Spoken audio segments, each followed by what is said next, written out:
मैं सुनील कुमार अनुपम हिंदी ज्ञान क्षेत्र में आप सभी का हार्दिक स्वागत करता हूँ।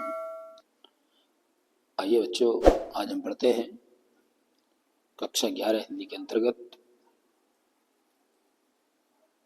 जो संस्कृत खंड है जिसको हम कहते हैं संस्कृत दिग्दर्शिका, उसके अंतर्गत हम पढ़ेंगे तृतीया पाठा सदाचारोपदेशः।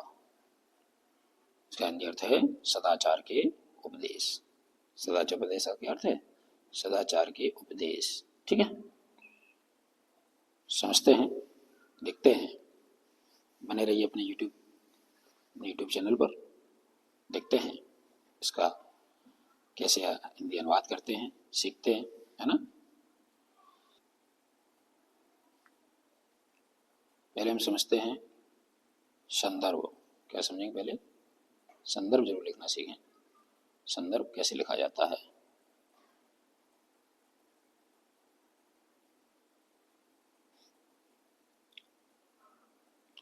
समझते हैं संदर्भ।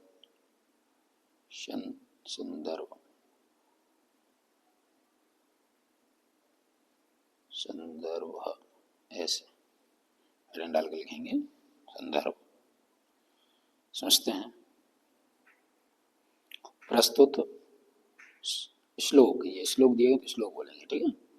प्रस्तुत श्लोक हमारी पाठ्यपुस्तक हिंदी के संस्कृत दिग्दर्शिका किताब, ये नाम है, ये नाम से लिखना सीखें। संस्कृत दिग्दर्शिका के सदाचारोपदेशः, ये पाठ का नाम सही इसलिए सीख लें। विसर्ग है, विसर्ग सहित लिखें।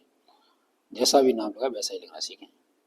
सदाचारोपदेशः नामक पाठ से लिया गया है या अवतरित है, ऐसे लिखते हैं।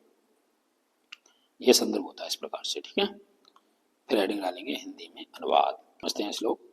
पहला श्लोक हमारा है संगच्छध्वम समध्वम समवो मनांस जानताम देवाभागम यथा पूर्वे सज्जनाम उपास्ते। समझिए, संगच्छध्वम मन साथ साथ चलो, साथ साथ बोलो, सम और साथ साथ वो मन अपने, मनांस मन को जानता मन जानो, और साथ साथ अपने मन को भी जानो। देवा भाग, जिस प्रकार से देवा मन देवता लोग, भाग मन यथा मन जैसे पूर्व मन प्राचीन, पूर्व मन होता है पूर्ववर्ती कह सकते हैं। जिस प्रकार से पूर्ववर्ती देवता, सज्जना मन अपने अपने भाग को जानते हुए उपासना करते थे। जिस सज्जन मन होता सज्जन लोग कह सकते हैं। जैसे पूर्व का मतलब पहले कह सकते हैं। जैसे पहले देवता लोग थे, सज्जनों की उपासना करते थे, उसी प्रकार से हमें भी ज्ञान पूर्वक अपने अपने भाग को प्राप्त करो। ठीक है, समझते वापस और पूरा के साथ साथ चलो, साथ साथ बोलो, और मानो एक दूसरे मन को मिलकर जानो। ठीक है, जिस प्रकार से देवा भाग यथा मन होता है जिस प्रकार या जैसे, जैसे पूर्ववर्ती मन पहले या पूर्ववर्ती देवता जो थे अपने अपने भाग को जानते हुए उपासना करते थे। ठीक है, उसी प्रकार हमें भी अपने अपने भाग को प्राप्त करो, या इसी प्रकार अपने ज्ञान पूर्वक अपने अपने भाग को प्राप्त करना चाहिए, ऐसे समझना चाहिए। बात समझ आई। दूसरा श्लोक है हमारा कुर्वन्नम कर्मणां जिजीविषेत् समा एवं त्वेन नान्यस्तु अस्तेन कर्म लिप्यते नरे। कुर्वन्, इसका अर्थ है कुर्वन् प्लस एव प्लस ए शब्द संक्षेप करेंगे, इसमें 3 शब्द लिखेंगे। कुर्वन् प्लस एव प्लस इहि, एक का मतलब इस संसार में कर्म करते हुए। कुर्वन् मन करना, एव मन ही, यह मन इस संसार में, कर्मण मन कर्म करते हुए, कर्मण मन होता है कर्म करते हुए। जिजीविषेत् समा, जिजीविषेत् मन होता है जीने की इच्छा करनी चाहिए। सम मन 100, शतम समा, जिजीविषेत् शतम समा। जिजीविषेत् संक्षेप करेंगे, इसमें 3 शब्द निकलेंगे। इसमें से कौन कौन से? जिजीविषेत् शतम प्लस समा तो है ही अलग। जिजीविषेत् शतम, तो इसमें लिखा जिजीविषेत् प्लस शतम, मन जीने की इच्छा। शतम मन होता है 100, इसमें निकलेगा एक शतम।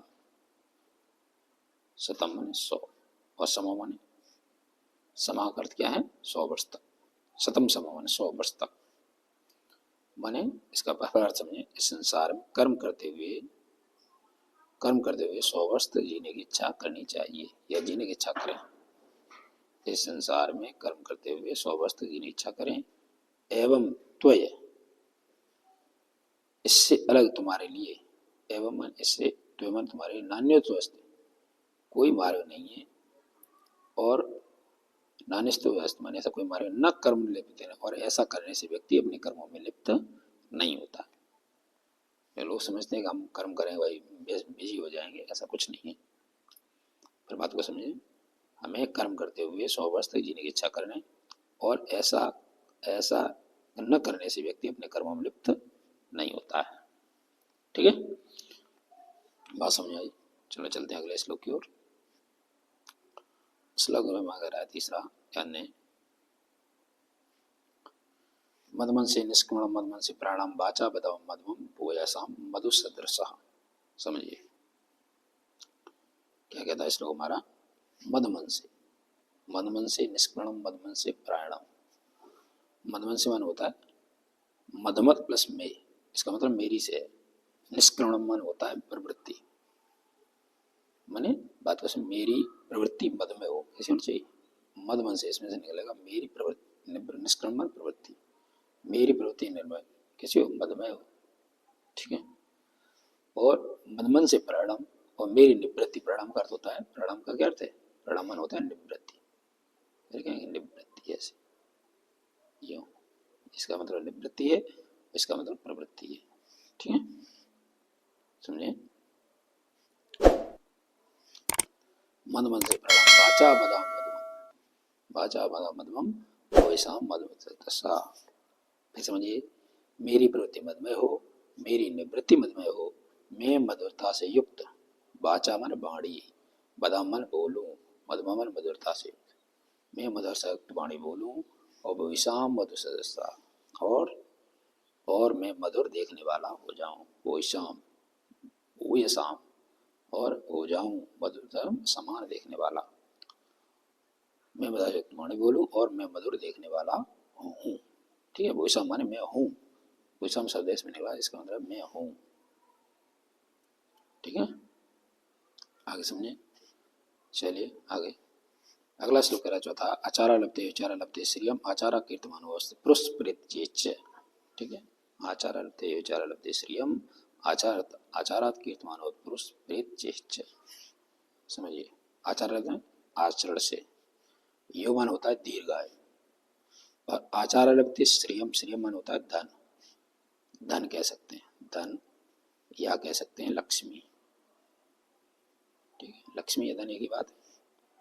समझिए, मन आचार से ही, अच्छे आचरण से ही व्यक्ति दीर्घायु को प्राप्त करता है। यु मन दीर्घायु, या आयु लिखा जाकर दीर्घायु प्राप्त करता है, और आचरण से व्यक्ति श्रियम मन धन को प्राप्त करता है। आचारता कीर्तमान, आचरण से व्यक्ति कीर्ति को प्राप्त करता है। कहाँ पर, पुरुषावन पुरुष, प्रेत चे, प्रेत मन इस लोक में, चे मन उस लोक में, और इस लोक में और उस लोक में आचार से व्यक्ति कीर्ति को भी प्राप्त करता है। समझाई बात, इसमें समझे।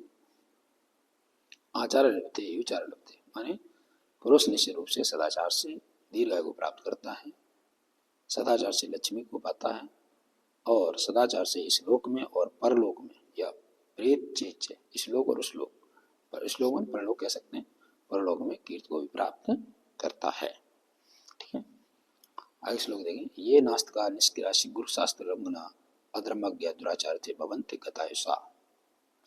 ये नास्तिका, नास्तिका माने ईश्वर में विश्वास न करने वाले, निष्क्रियास्य और निष्क्रिय, या कह सकते हैं अकर्मण्य, निष्क्रिय का अर्थ होता है अकर्मण्य, काम न करने वाले कह सकते हैं। गुरु शास्त्र उल्लंघना मन गुरु के शास्त्रों का उल्लंघन करने वाले, अधर्म माने अधर्मी, दुराचार में दुराचारी, भवंत माने होते हैं, गतायुष माने कम आयु वाले, गतायुष का अर्थ होता है कम आयु वाले, कम आयु। ठीक है, वाले, इसका अर्थ। अब बात को पूरा समझे। जो व्यक्ति ईश्वर में विश्वास, ये मन होता है जो ईश्वर में विश्वास न करने वाले, निष्क्रिय मन और अकर्मण्य, और गुरुओं के शास्त्र का उल्लंघन करने वाले, अधर्मी अधर्मज्ञ या धर्म को न जानने वाले, और कहते दुराचार में दुराचारी जो होते हैं वे कमाए वाले होते हैं। ठीक है, ये बात समझे। आगे ब्रह्म मुहूर्ते बुद्धि धर्मार्थ चानुचिन्येत उत्थास चेतिष्ठित पूर्वासन्यम कृतांजलि। ब्रह्म माने ब्रह्म मुहूर्त में, ब्रह्म माने ब्रह्म मुहूर्त माने मुहूर्त में, बुद्धि माने उठना चाहिए या जागना चाहिए कह सकते हैं। हमें क्या करना चाहिए? व्यक्ति को ब्रह्म मुहूर्त में उठना चाहिए। धर्मार्थ अनुच्छेद, धर्मार्थ माने धर्म प्लस अर्थ, इसमें दो शब्द नहीं लेंगे, धर्म और अर्थ। धर्म धर्म, अर्थ मीन्स धन, ये जो पैसा होता है उसको। धर्म और अर्थ के बारे में चानुचिन्हित और उसका चिंतन करना चाहिए। व्यक्ति को ब्रह्म मुहूर्त में उठना चाहिए, ये ब्रह्म मुहूर्त में जागना चाहिए, धर्म और अर्थ का चिंतन करना चाहिए, और उत्थाचम में, और उठ करके उत्थाय आचम में लिखा ना, इसमें सब दो शब्द हैं। उत्थाय आचम में, उत्थाय माधव उठकर, और आचम में मन होता आचमन करके। आचमन, आचमन का क्या अर्थ है? आचमन होता है कुल्ला उल्ला करते ना, नहाना नहीं होता। कुल्ला उल्ला जैसे उठो सुबह, फिर अपना कुल्ला उल्ला करो, मुँह धो लो, आचमन करके तिष्ठित मन बैठना चाहिए। पूर्व मन पूर्व, संध्या मन शाम के, सुबह संध्या ये सुबह की बताया गया, और कृतांजलि बना हाथ जोड़कर, और सुबह ही उठ करके आचमन करके और दोनों हाथ जोड़ करके संध्या बंदन करने के लिए बैठना चाहिए। आई बात समझ नहीं? फिर समझे, व्यक्ति को ब्रह्म मुहूर्त में जागना चाहिए और धर्म तथा अर्थ का चिंतन करना चाहिए, उठकर आचमन करके और हाथ जोड़कर पूर्व प्रभातकालीन संध्या के लिए बैठना चाहिए। पूर्व पूर्व सुबह की जो बात है उसको बताया गया, प्रभातकालीन संध्या के लिए बैठ जाना चाहिए। कृतांजलि मन होता है हाथ जोड़कर। चलिए आगे समझते हैं। अगला श्लोक आ रहा है, देखें, अक्रोधना सत्यवादी भूतान वेंस का अनुसूय से शतम वर्षाण जीवते। अक्रोधना, अक्रोधना क्रोध न करने वाला, सत्यवादी, भूतान वेंस का माने जीवों पर, जीवों को हिंसा न करने वाला। इस प्रकार से बात को समझे। अक्रोधनवान क्रोध न करने वाला, सत्य बोलने वाला, अविंस का हिंसा न करने वाला, किस पर? भूतान विंस का मान जीवों पर, जीवों को हिंसा न करने वाला। अनुसूया मन होता है गुणों में दोष न निकालने वाला, ये लिखा ना अनुसूया। ये जिहांस, जिहांस का मतलब क्या होता है? और कुटिलता से रहित। शतम मन होता है 100, वर्षावण वर्ष तक, और जीवित मन जीता है। मन बात को समझिए, जो व्यक्ति क्रोध न करने वाला हो, सत्य बोलने वाला, जीवों पर, जीवों में हिंसा न करने वाला, जो हिंसा नहीं करता जो, और दूसरों गुणों में दोष न निकालने वाला, कुटिलता से रहते जो व्यक्ति होता है, वो 100 वर्ष तक जीता है, ऐसा कहा गया इस श्लोक में। ये बात समझ नहीं आई? अगला श्लोक समझते हैं। अगला श्लोक हमारा कह रहा है, अकीर्ति विनिवहन्ते अनहत्य पराक्रम हंत नित्यम क्षमा क्रोध मात्र अंतरिक्षणम। अकीर्ति विनियोग, अकीर्ति माने कीर्ति से, विनय को, अकीर्ति माने अपयश को, अकीर्ति माने होता अपयश। अकीर्ति माने क्या कह सकते हैं? अपयश कह सकते हैं, अपयश, ठीक है। अकीर्ति क्या है? अपयश को विनय से, विनय माने विनम्रता से, ठीक है। ये कह सकते हैं अकीर्ति विनियोग हंत, हंत माने नष्ट करती है, हंत माने होता है नष्ट करना या नाश होता है, माने विनय से, अकीर्ति विनियोग माने विनय से अपयश का नाश होता है या नष्ट होता है, ठीक है, ठीक है। विनय से, विनय सदैव हमेशा अपयश को नष्ट करती है। अन्यत्र पराक्रम, अन्यत्र माने होता है, और अन्यत्र का क्या अर्थ है? अन्यर्थ, अर्थ ने का अर्थ का मतलब अर्थ से, अनर्थ जो है, अन्यर्थ, अंतमान नष्ट करे, अनर्थ, अनर्थ निकलेगा इससे, अनर्थ। पराक्रम, और पराक्रम अनर्थ को नष्ट करता है, पराक्रम अनर्थ को नष्ट करता है। अंत नित्य क्षमा, और क्षमा क्रोध को नष्ट करती है। क्षमा अगर करोगे, क्षमा करो तो क्रोध, क्रोध क्षमा क्रोध को नष्ट करती है। और आचारो अंतरिक्षणम, और सदाचार से बुरे लक्षणों का नाश होता है। इससे निकला आचारो मन सदाचार से हंत अनच्छलम, अलक्षणम मन अलक्षणम कहेंगे, अलक्षणम शब्द निकलेगा, अलक्षणम, ठीक है। अलक्षण, लक्षण माने बुरे विचार कह सकते हैं। फिर समझिए एक बार, विनय हमेशा जो है अपयश को नष्ट करती है, ठीक है। और आगे का से जो पराक्रम है वो अनर्थ को नष्ट करता है। क्षमा क्रोध को नष्ट करती है, सदाचार बुरे लक्षणों का नाश करती है, नष्ट करती है। ये बात, सदाचार से बुरे लक्षणों का नाश होता है। आई बात समझे? आगे चलते हैं। अगला श्लोक कह रहा है अवादनशील नित्य नित्यम वृद्धोपसेवना चत्वार्थस्य वर्धन्ते आयुर्विद्या ये सुगलम। अवादनशील मन अवादन करने वाला, जो अवादन करने सम्मान जो करते हैं, नित्यम मन रोज, वृद्धोपसेवना वृद्ध मन होता है बूढ़ों की उपेक्षना सेवा करने वाले, जो नित्य मन रोज अवादन करने वाले, वृद्धों की सेवा करने वाले, उनकी चार चीजें चत्वार तस्य वर्धन्ते, उनकी चार चीजें तस्य मन उनकी चत्वार माने चार वर्धन्ते बढ़ती हैं। क्या? आयु, विद्या, यश और बल। ये चार चीजें बताएंगी। मतलब सीधी सी बात है, जो रोज प्रतिदिन बूढ़े बुजुर्गों की सेवा करने वाले, अभिवादन करने वाले, इन लोगों की चार चीजें बढ़ती हैं प्रतिदिन। क्या बढ़ती हैं? आयु, विद्या, यश और बल बढ़ते हैं। ठीक है। और कैसे लिखेंगे? लिखने के अगर सीखें तो लिखने के लिए सीख लो। अभिवादन करने की आदत वाले और नित्य वृद्धों की सेवा करने वालों की आयु, विद्या, यश और बल, ये चारों बढ़ते हैं, ऐसे कह सकते हैं। ठीक है। चलिए आगे समझते हैं। व्रतम यत्न सरच्छेद वित्तमात यात छेड़ो वित्तला छेड़ो वृत्तत्वता।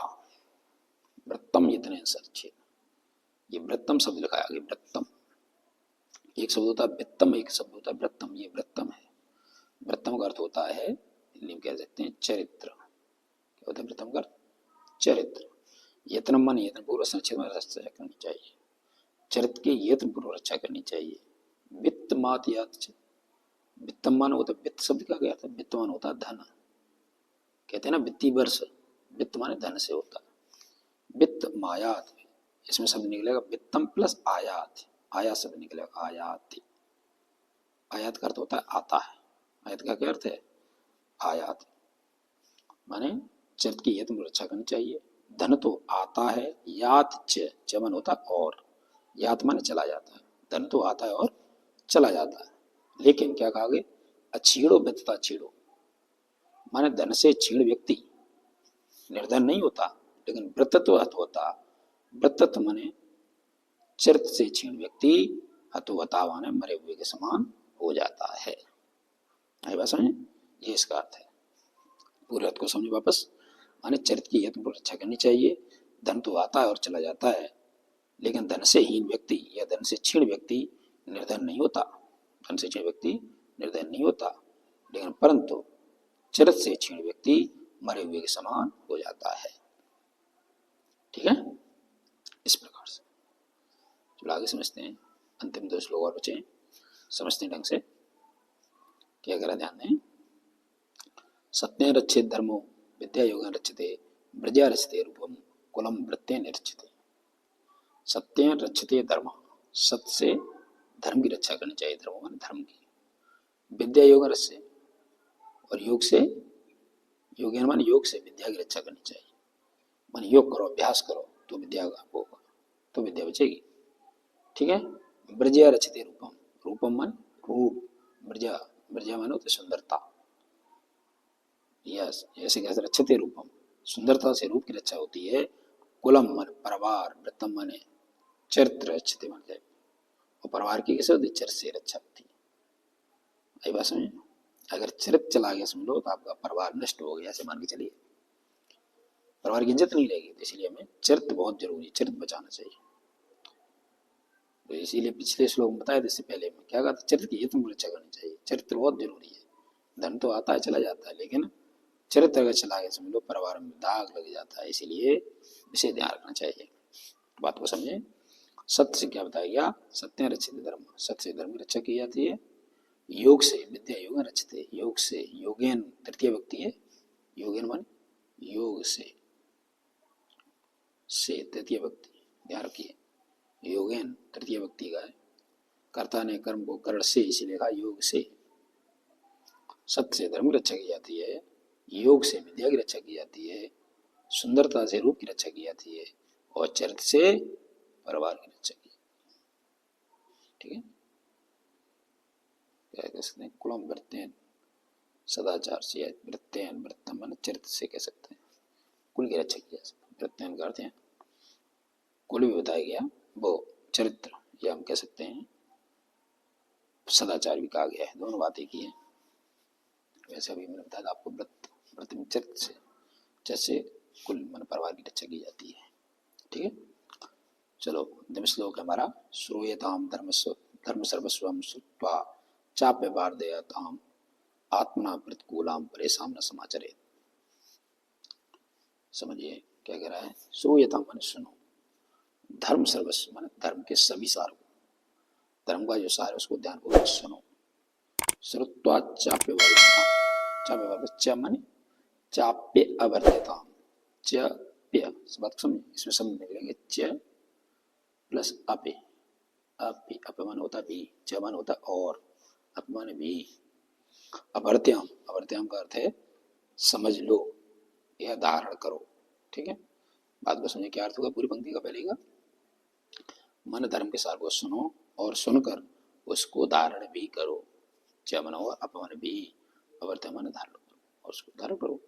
आत्मना प्रतिकूला, और क्या करना चाहिए, और स्वयं को प्रतिकूल, प्रतिकूल मान अनुचित लगने वाले, परेशान माने दूसरों, और स्वयं को अनुचित लगने वाले व्यवहार दूसरों के प्रति, दूसरों के लिए मत करो, ना माने नहीं, समाचरित मान करें।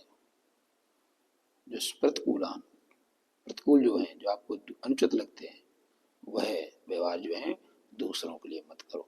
स्वयं प्रतिकूलान जो स्वयं को जो अनुचित लगते हैं, ऐसे अपनी आत्मा को जो, आत्मा अपनी आत्मा को जो अनुचित लगते हैं, परेशान माने दूसरों को, दो परेशान मन होता है दूसरों को, दूसरों के लिए मत, ना माने नहीं, समाचरित मत करो, दूसरों के लिए मत करो।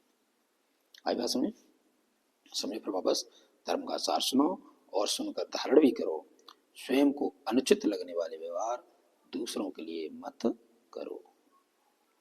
ठीक है, इस प्रकार से। तो ये आपका था, आपका जो पाठ था सदाचार उपदेशक।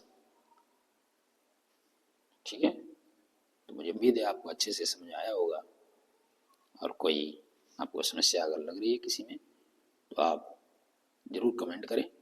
ठीक है, जरूर बताएं कि हाँ सर ये यहाँ पर कोई दिक्कत है, तो आपको हम जरूर संतुष्ट करेंगे और समझाएंगे।